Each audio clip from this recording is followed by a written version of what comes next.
एक बार की बात है, नीचे हिमालय की पहाड़ियों में बसे एक छोटे से गांव में राहुल नाम का एक नौजवान लड़का रहता था।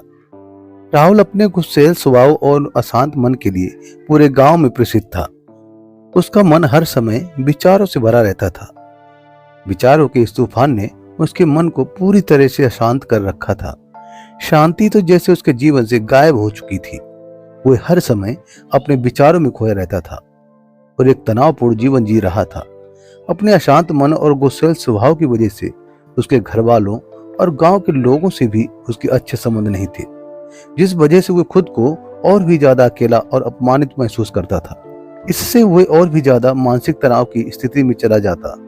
एक दिन की बात है, राहुल अपने गांव के बाहर की गलियों में टहल रहा था कि तभी उसका सामना एक बूढ़े संत से हुआ, जो कि एक पेड़ के नीचे ध्यान की अवस्था में बैठे हुए थे। संत के चेहरे से एक निर्मल शांति झलक रही थी। इस असीम शांति ने राहुल को संत की ओर आकर्षित कर दिया। जब राहुल संत के निकट पहुंचा तो उसने उनके चारों तरफ एक सकारात्मक ऊर्जा का अनुभव किया। राहुल को यह महसूस हुआ, अद्भुत शांति और असीम सकारात्मक ऊर्जा का स्रोत कहीं न कहीं इस संत के भीतर ही है। इसलिए उनकी आंखें खोलने का इंतजार करने लगा। थोड़ी देर बाद जब संत ने अपनी आंखें खोली तो उन्होंने अपने सामने एक नौजवान लड़के को बैठे पाया, जो भावनाओं से भरा हुआ था। उसने संत को देखा और बड़े ही सम्मान पूर्वक कहा, महाराज, मेरा मन बहुत ही अशांत है। मेरे मन के विचार मुझे खाए जा रहे हैं। मैं एक क्षण के लिए भी शांत नहीं रह पा रहा हूँ। क्या आप मुझे सिखा सकते हैं कि मैं अपने इस अशांत मन को शांत कैसे कर सकता हूँ? संत ने राहुल के दर्द को समझते हुए उसकी ओर देखा और कहा, मेरे प्यारे बच्चे, मैं तुम्हें एक कहानी सुनाना चाहता हूँ। इस कहानी से मानसिक शांति और खुशहाली के रहस्य छुपे हुए हैं। क्या तुम इस कहानी को सुनना चाहोगे? राहुल ने हाँ में सिर हिलाया और पूरी एकाग्रता के साथ कहानी सुनने को तैयार हो गया। उसके अंदर की उत्सुकता चरम पर थी। संत ने कहानी सुनाना शुरू कर दिया। बहुत समय पहले की बात है, एक नगर में रति नाम का एक व्यक्ति रहा करता था। रति बहुत ही महत्वाकांक्षी व्यक्ति था। उसे हर काम में लोगों से तारीफ चाहिए होती थी और उसे किसी काम में असफलता, लोगों से बुराई सुनने को मिलती तो वह गहरी चिंता में तथा तनाव में चला जाता था। उसका मानना था कि सफलता और भौतिक संपत्ति उसे मनचाहा सुख देगी, लेकिन मैं जितना ही सफलता और तारीफ के पीछे भागता, वह उतने ही गहरे मानसिक तनाव में डूबता जा रहा था। लेकिन एक दिन अचानक ही रति का सामना उस समय की एक बहुत प्रसिद्ध संत से हुआ, जिनका नाम था महाकौशल। महाकौशल अपने हजारों शिष्यों को ध्यान साधना की शिक्षा दिया करते थे और वह खुद भी एक बहुत ही बड़े ध्यानी और ज्ञानी व्यक्ति भी माने जाते हैं। महाकौशल बहुत ही एकाग्रता और शांत चित्त से प्रभावित होकर रति ने उनसे अपने मन को शांत करने का तरीका जानना चाहा। रति ने कहा, संत, मैं हमेशा सफलता के पीछे भागता रहता हूँ और लगातार और भी अधिक पाने के लिए प्रयास करता रहता हूँ, फिर भी मुझे संतुष्टि नहीं मिलती। इस निरंतर बेचैनी के बीच मुझे शांति कैसे मिल सकती है? महाकौशल ने रति की ओर करुणा भरी नजरों से देखा और उत्तर दिया, तुम्हारा मन एक अशांत नदी की तरह है, जो हमेशा बहता और दौड़ता रहता है, कभी भी स्थिर नहीं रह पाता। अपने अशांत मन को शांत करने के लिए तुम्हें अपने विचारों को बिना किसी रुकावट के जाने देने की कला सीखनी पड़ेगी। रति हैरान था। उसने कहा, लेकिन मैं अपने विचारों को कैसे जाने दे सकता हूँ? आखिर मैं भी तो अपनी इच्छाओं और महत्वाकांक्षियों से जुड़ा हुआ हूँ। ये सुनकर संत महाकौशल मुस्कुराए और बोले, कल्पना करो कि तुम्हारे हाथ में पानी से भरा एक गिलास है। अब तुम जितनी देर तक इसे पकड़े रहोगे, ये उतना ही भारी होता चला जाएगा। अगर तुम काफी लंबे समय तक इसे पकड़ कर रखते हो तो तुम्हारे हाथ में दर्द होना शुरू हो जाए, लेकिन अगर तुम अपनी पकड़ ढीली कर देते हो और इसे जाने देते हो तो बोझ खत्म हो जाएगा। राहुल ने कहानी और उसके संदेश को ध्यान से सुना। वह समझ गया कि अपने विचारों और इच्छाओं से चिपके रहना ही उसके बोझ को बढ़ावा देता है और उसके अंदर अशांति पैदा करता है। अब राहुल को कहानी सुनने का बेसब्री से इंतजार था। संत ने कहानी को जारी रखते हुए कहा, रति ने संत महाकौशल की सलाह को मानते हुए विचारों को जाने देने का अभ्यास करना शुरू कर दिया। वह अपने विचारों और भावनाओं को बिना किसी पूर्व निर्णय के बस आते जाते देखता था। अपने विचारों को पकड़ना छोड़ दिया था। उसके अंदर विचार उठते और स्वतः ही समाप्त हो जाते थे। धीरे धीरे उसे महसूस होने लगा कि उसकी इच्छाएं और लगाव ही उसके सभी दुखों का कारण है। जैसे जैसे रति गहरी साधना में उतरता गया, उसने पाया कि वर्तमान में रहना ही आंतरिक शांति का एकमात्र स्रोत है।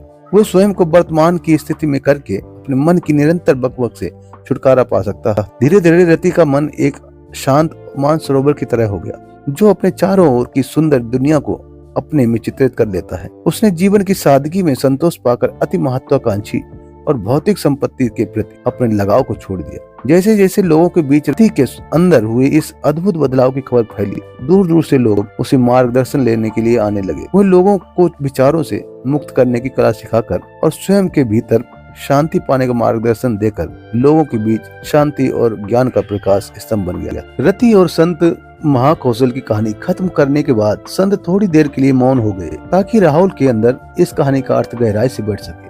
राहुल ने संत की ओर देखा।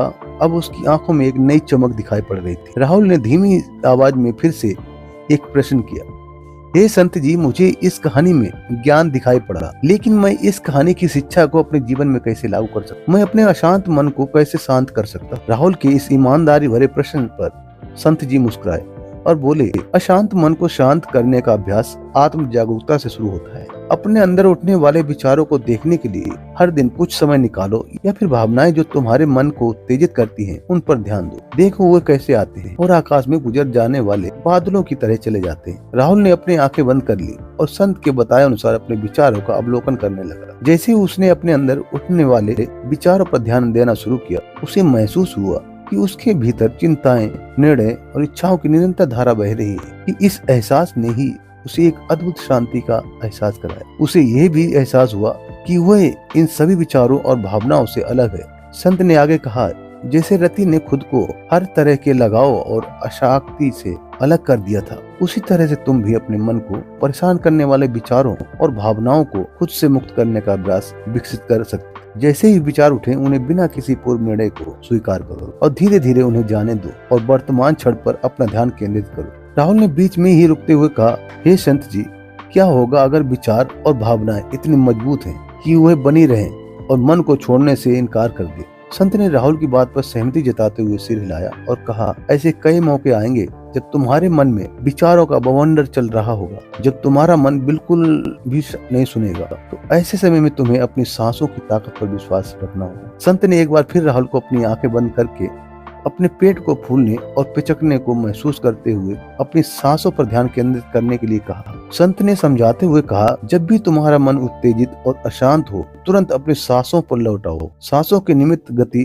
तुरंत वर्तमान के क्षणों में वापस खींच लाएगी और एक शांति का एहसास कराएगी।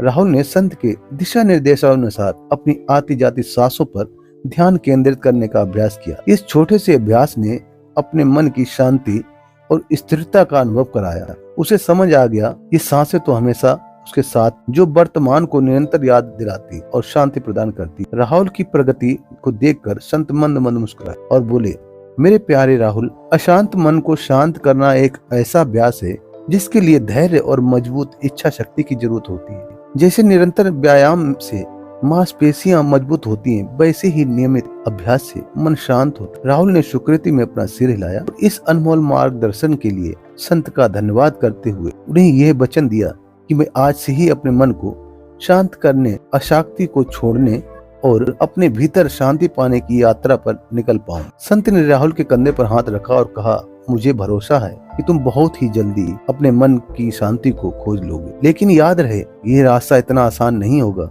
लेकिन अगर तुम दृढ़ इच्छा शक्ति, खुले दिल से प्रयास करोगे तो तुम जरूर शांति को खोज लोगे जो तुम्हारे भीतर है। उस दिन से राहुल ने अपने अशांत मन को शांत करने के लिए खुद को प्रतिबंधित किया और हर दिन ध्यान करने के लिए एक अलग समय निर्धारित किया। उसने अपने मन में उठने वाले विचारों को बिना किसी रोक टोक के जाने दिया और अपनी सांसों के माध्यम से खुद को वर्तमान में रखने का प्रयास। धैर्य पूर्वक अभ्यास करते हुए समय के साथ राहुल ने खुद के अंदर गहन परिवर्तन का अनुभव किया। जैसे जैसे साल बीतते गए, राहुल को गांव में शांति और ज्ञान के स्रोत के रूप में जाना जाने लगा। गांव के लोग अपने अशांत मन को शांत करने के लिए राहुल के पास मार्गदर्शन लेने आते।